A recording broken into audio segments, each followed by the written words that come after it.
Well, I'd like to welcome you to another episode of Let's Talk. And so today I'm talking about that's a lot of air quotes going on today, no longer serves you. I'm Stephanie D. McKenzie from The Relationship Firm. And of course, you can always reach me at www.therelationshipfirm.com. I asked for some suggestions about what to talk about. And I think some of the suggestions that were made will be wrapped into what's talked about today. But as I said, I want to talk to you about things that no longer serve you. There's always such talk around a new season. Oh, this is a new season. This is a new whatever. You need to get ready. When the truth of the matter is that, there's always newness. Hey, Jerome, there's always newness that's going on in our lives if we allow ourselves to do that. If we allow ourselves to embrace newness. Now, I will go ahead and confess, as I often do when I do these things, that I have come to a place in my life where certain things, hey, Tiffany, there are certain things, yes, new hair, girl, new hair. See how we do? New hair. I like to shake it up for y'all. But I've come to a place in my life where some things no longer serve me. And the thing that comes up for me so strong is beliefs. Many of you have followed me and you know that I have some very strong spiritual convictions. And even in that, what I learned at the conclusion of my seminary studies, yes, for those of you who don't know, I do actually have a degree in Christian leadership from Fuller Seminary. Shout out to my Fuller peeps. We have no hand signal, I guess the Bible. There you go, Fuller. All right. But when I finished seminary, there were a few things in my mind, and theologically, spiritually, my beliefs had been tested, and in many respects, they had been expanded. And so, what it caused me to do, or what it allowed me to do, was to just take a different stance on some things that really matter to me, and to take a stance on some things that I never really thought about. And some of you might be saying, what is she talking about? Well, you'll have to inbox me for the details because I don't want to take up too much time with that. But like you probably have beliefs that no longer serve you. And the reason why you know that they no longer serve you is because they no longer bring you peace. They are things that you have to vehemently, question as to whether this actually works for you. Now, I'm not saying compromising yourself. I'm saying really looking at your life and saying, I've thought this for a while, but is this what I think now? I've really operated from this place. Is that what I believe now? And that could be anything. It could be about parenting. It could be about your faith. It could be about relationships. And we'll get to that in a minute because we always get to that.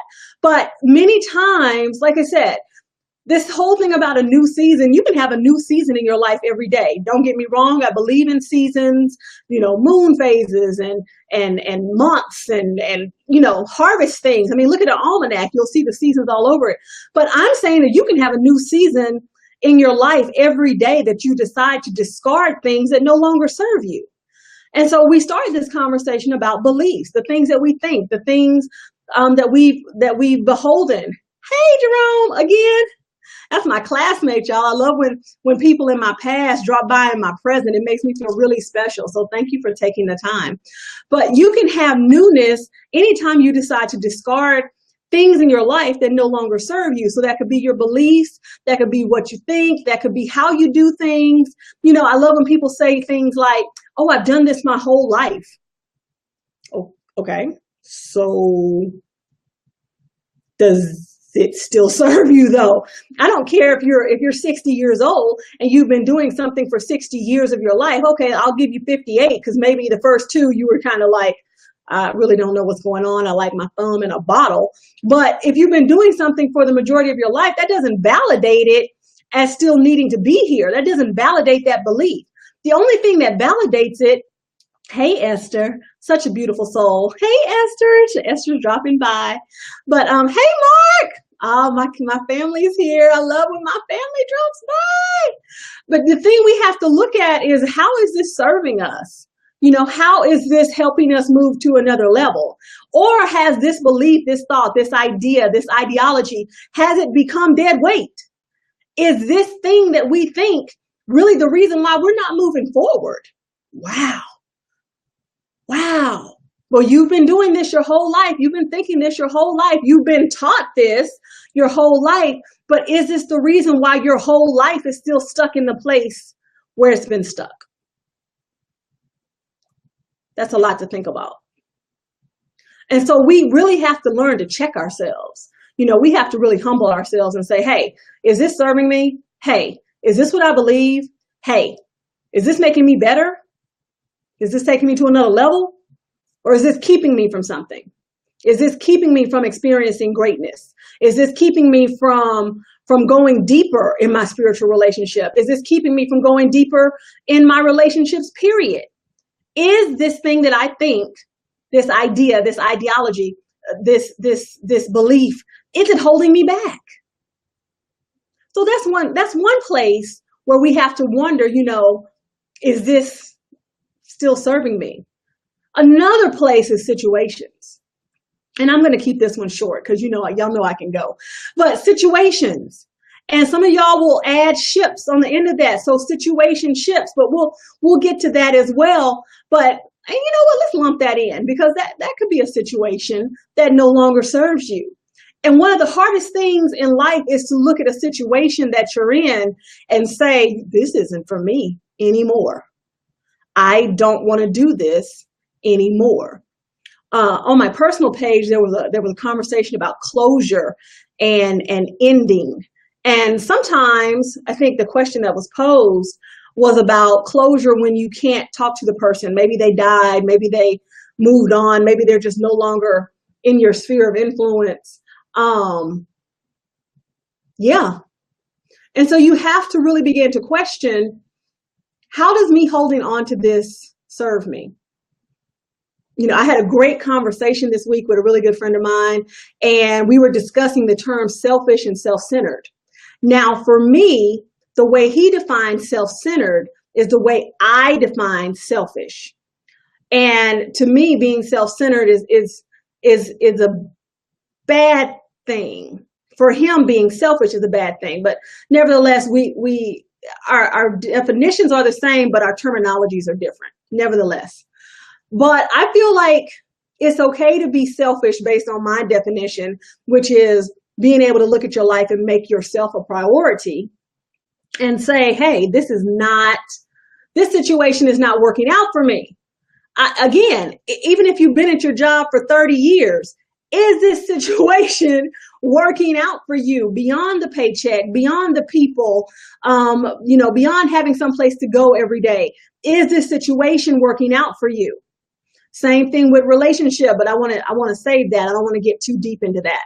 But and I apologize if the video is dragging just a little bit. It might be. And if it is, I definitely apologize. But bear with me. You know how this technological thing kind of works and kind of doesn't work and tries to work. But situations, and that's everything from doing to helping. And let me drill down on that helping piece because, we get caught up in helping. As humans, we love to help people, right? We love to help people. Some people, you ask them what they want to do with their business. I just want to help people. And the truth of the matter is that you can help somebody into a worse position that they were in before you started helping. And because we don't take the time to check ourselves, and we really should, then we don't take the time to say, is this serving us or is it serving them? Am I no longer helping, but am I enabling? We get so caught up in the obligation and the helping and the doing of it all that we don't always pay attention to what's going on in this situation. I got a lot of air quotes today, situation. But we need to pay attention to what's going on in the situation. And we need to really ask the question again, is this serving us? Is this positive? Is this propelling me forward? Is this pulling me back? The questions are always the same. The problem is that we never ask them. And we have to get to the point where we ask questions of ourselves in our lives. Shout out to my good friend, Tracy J. She's the question chick. She's the chief introspection officer at Casey On Academy. And she's all about that question life. And the reason why she and I get along so well is because I love questions too. And I think questions are very important, but even more important than the question is the answer. And I think Mike Murdoch says it best, that answers tend to hide from everything but questions. But if we don't ask the right questions, hey, Francetta, if we don't ask the right questions of ourselves in that moment, then we find ourselves in situations that no longer serve us. We find ourselves in a cycle, in a conundrum, in confusion, because we don't sit back and say, is this a good thing? Is this not a good thing? Is this working for me? Is it working for them? Do I see improvement? Are we going forward? Are we regressing? Are we stagnating? We don't want to ask those questions. And you know why we don't want to ask those questions? I'll tell you why. We don't want to ask those questions because they will cause us to have to make some moves. They will cause us to have to take action, period. And so we don't like asking questions of ourselves, because once we get the answer, once we take the time to get the answer, then we look stupid. Yes, I said stupid on, I was going to say national TV, but international Facebook live streaming. We seem stupid if we say, no, this no longer serves us, but we still stay in it.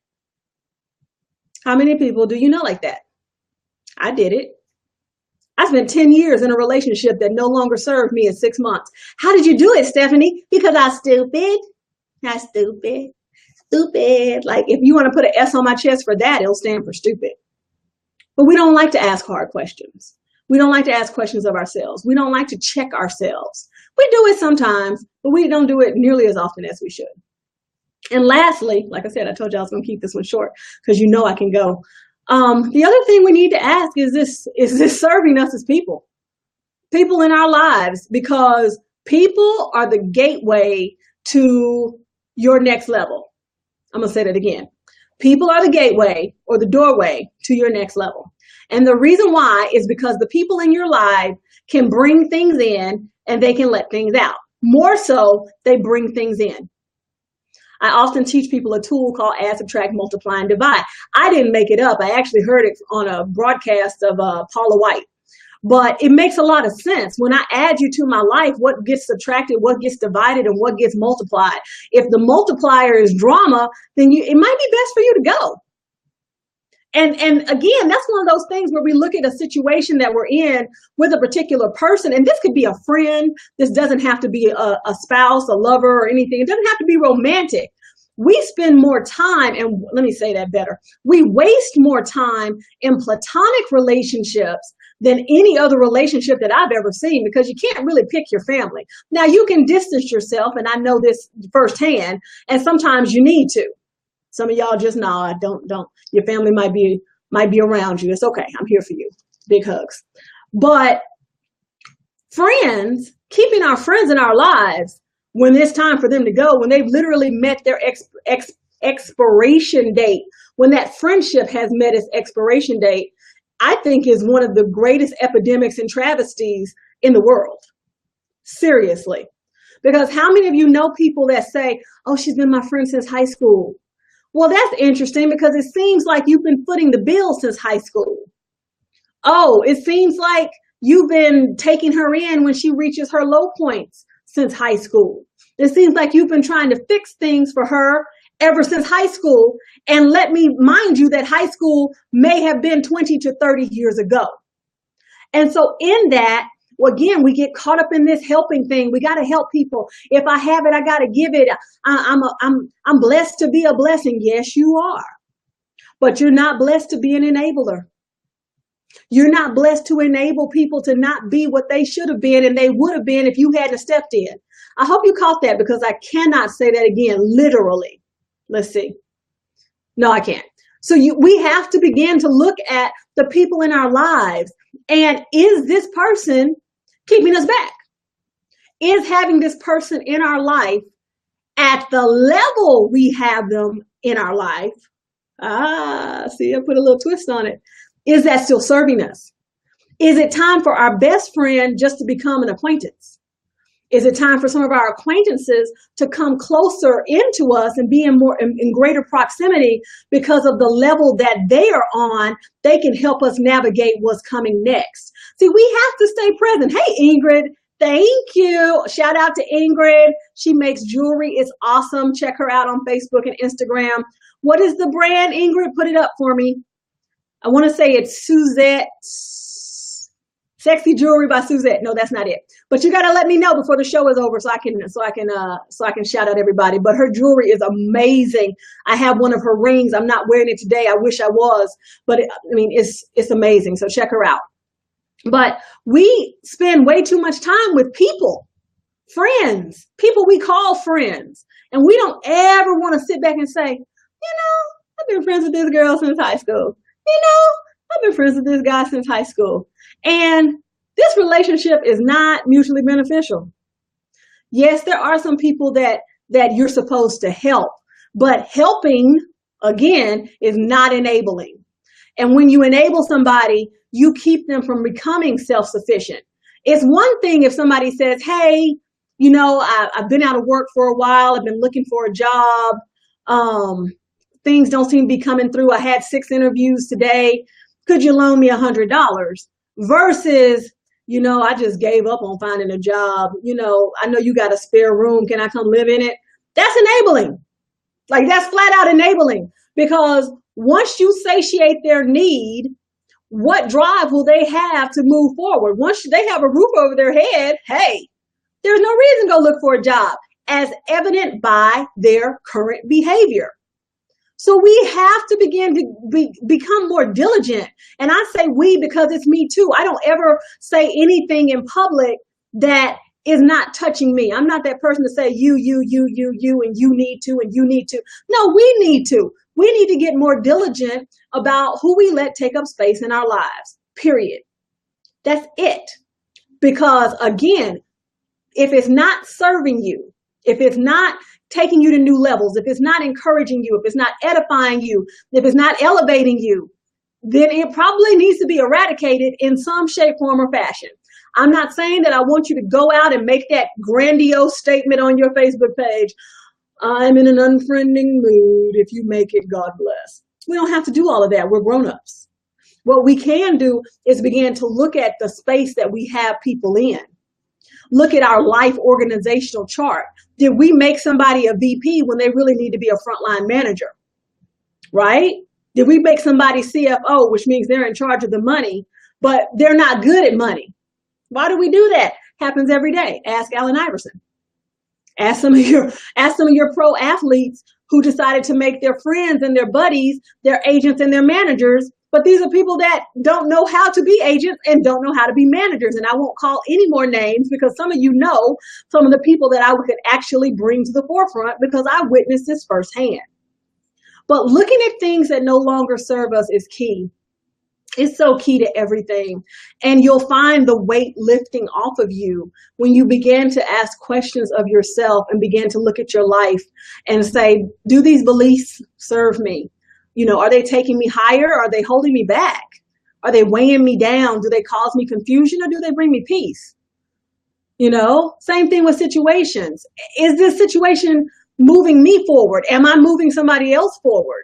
What role am I actually playing in this situation? Who is it serving? And is it serving me in a way that I actually want to be served? And these are okay questions. I'm telling you, it's okay to be selfish. It's okay to look at your life and say, well, this is what I want for me. Not because I don't care about anybody else, but because I only got one me. It's only one. If you have 2 yous, just click off now because you don't need anything I have to say because clearly you've got another one of you and you can just make it through.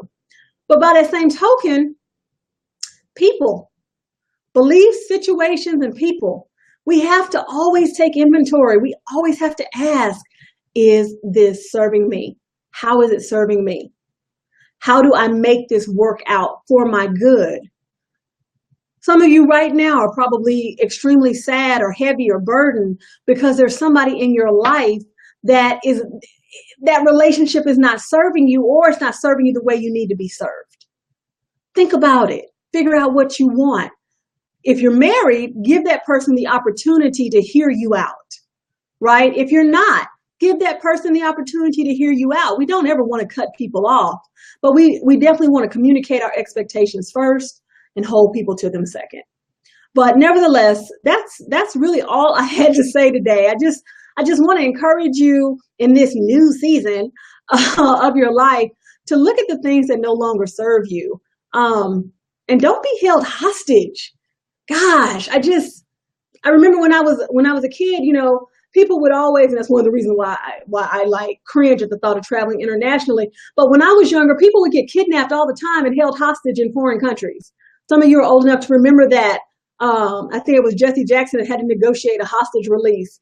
And so hence why to this day, I kind of say, oh God, international travel. But one of my really good friends is traveling internationally and she's chronicling it. So, hey, Shuli, shout out to her and the boldness that it took for her to step out and do what she's doing now with the program called Remote Year. So nevertheless, like I said, at the end of the day, it's all about looking at this thing called life and asking questions and figuring out what we believe, do the situations that we participate in, and do the people that we allow in our lives actually serve us.